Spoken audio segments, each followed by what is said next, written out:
babasahin ko po ang ordinansa natin on solid waste management.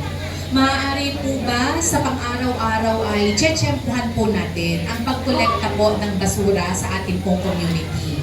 Kung sakaling malampasan po ng paghakot ng basura, pwede po bang ipakiusap na huwag po nating i-display sa ating pangunahing lansangan. Kasi ang mangyayari po nun, overnight na po yung basurang nakatambak. Eh di pagdadaanan po ng mga tao, lalo na ng mga bisita natin hindi taga-tagig, parang ang nagiging refleksyon, eh tayo'y makalat, madumi. Ito pa, kapag kainiwan po ninyong nakatambak yung mga basura, na andong kakalay-kayin ng aso, o kaya pag nadaanan ng mga ngalakal, bubutasin po yung sako o yung plastic, sambulan po yung mga basura.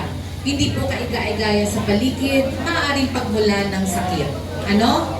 So yun po ang pakiusap ko. Solid waste management, responsibilidad nating lahat. Kasabay pa po ang paalala, huwag po nating itatapon kung saan-saan ang ating mga basura. No? Sanhi po yan ang pagbabara sa ating mga kanal, ang mapeperwisyo, kayo din pong mga residente. Kamusta nga pala Kap dito sa area na to, nung naharang pag-ulan? Wala pong baha dito sa area na to, no? Wala pong naging magbaha. Salamat sa Diyos. So salamat po sa inyong pakikinig, ano? Idadagdag ko pa po, yung ating pong anti-smoking ordinance. Mayroon po tayong mga umiikot na mga enforcers. Kapag may na-champion pong nagsisigarilyo, dalawang bagay po. Warning, kung minsan naman po, ang penalty po, no? Community service, o kaya multa.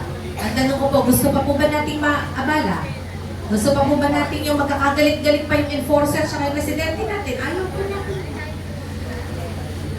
Hindi po makabubuti sa kalusugan ng tao ang paninigarilyo. Ang dami na pong pag-aaral na nagpapatunay niyan.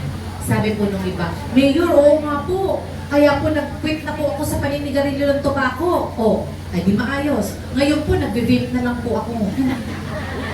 Pareho po yun.